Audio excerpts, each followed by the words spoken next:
Bacon is one of the most universally loved foods on the planet.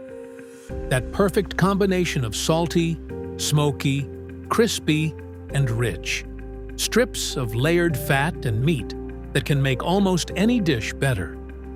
But how does a pig belly actually become the bacon sitting in your refrigerator right now?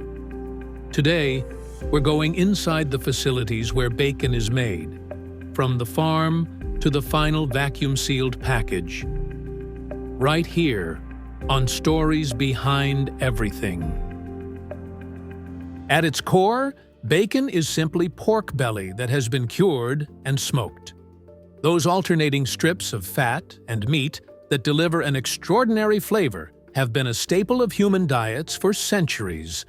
Long before factories existed, people cured and smoked meat at home in a process that could take days. Today, that same process has been industrialized, carried out with controlled precision and advanced machinery that guarantees consistent quality at a scale that would have been unimaginable to previous generations. The journey begins on specialized pig farms, where thousands of animals are raised specifically for pork production. These facilities are a far cry from the traditional image of a farm. Pigs are kept in modern, climate-controlled barns, where temperature and hygiene are carefully maintained for the well-being of the herd. Their diet is precisely formulated, rich in the nutrients needed for healthy, consistent growth. Throughout the entire cycle, veterinarians and technicians monitor the animals closely, tracking weight, development, and health conditions to ensure the meat meets the quality standards required for industrial processing.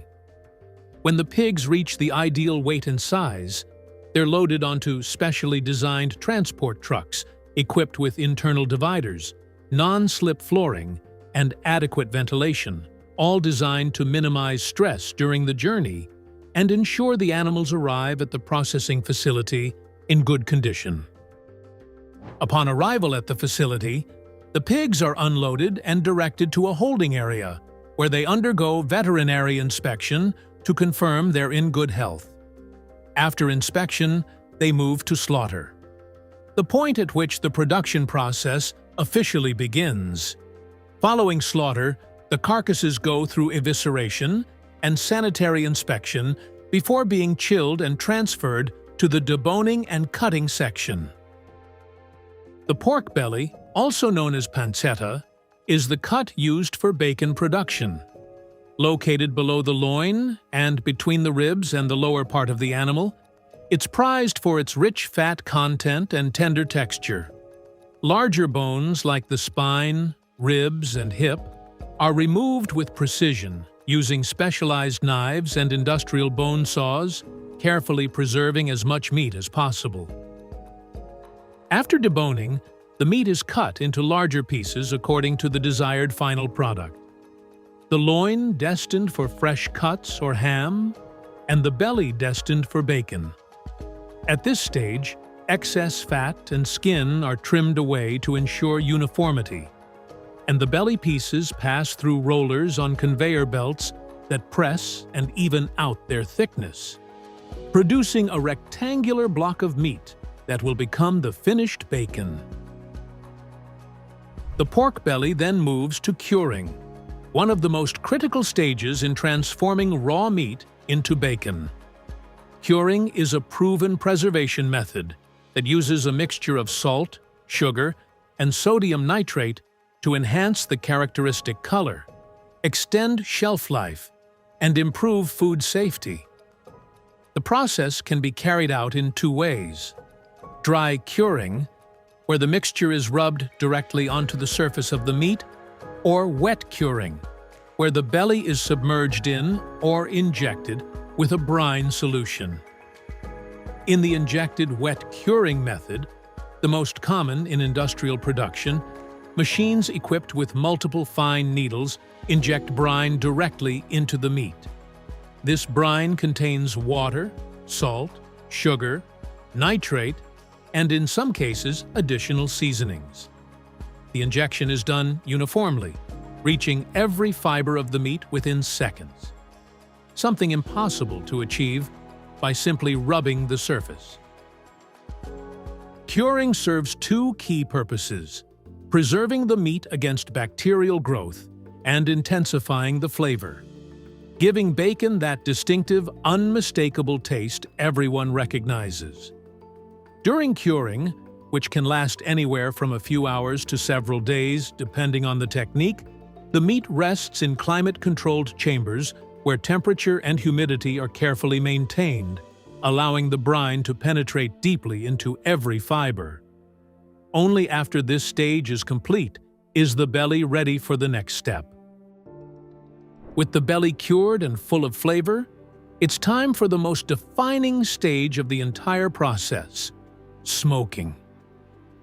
The pieces are placed in large smoking chambers where temperature, time, and smoke intensity are rigorously controlled.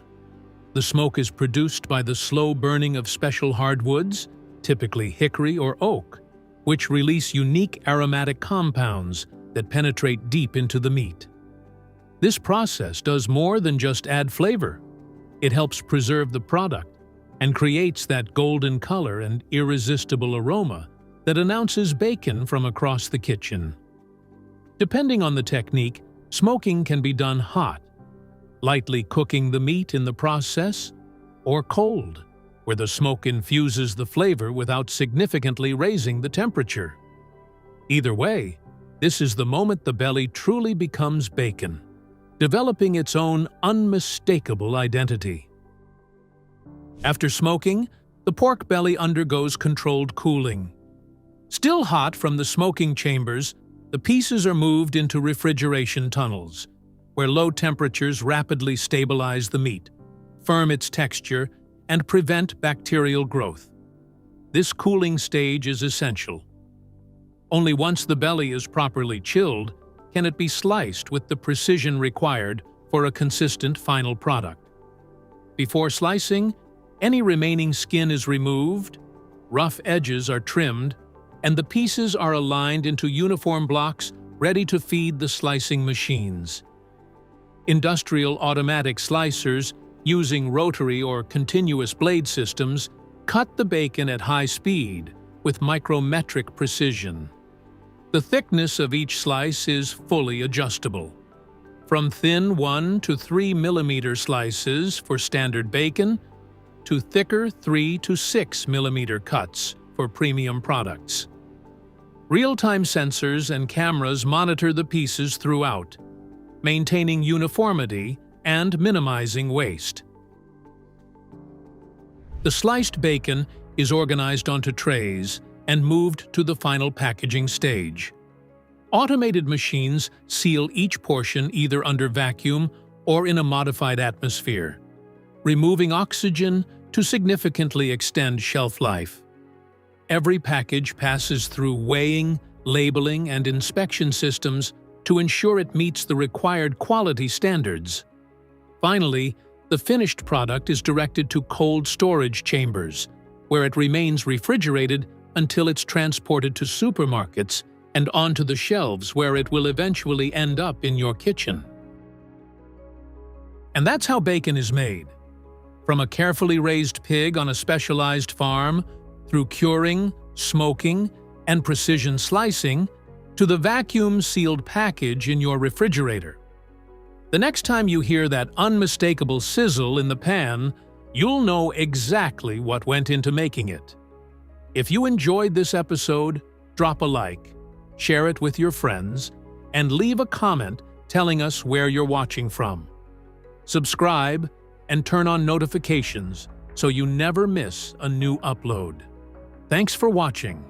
We'll see you in the next one.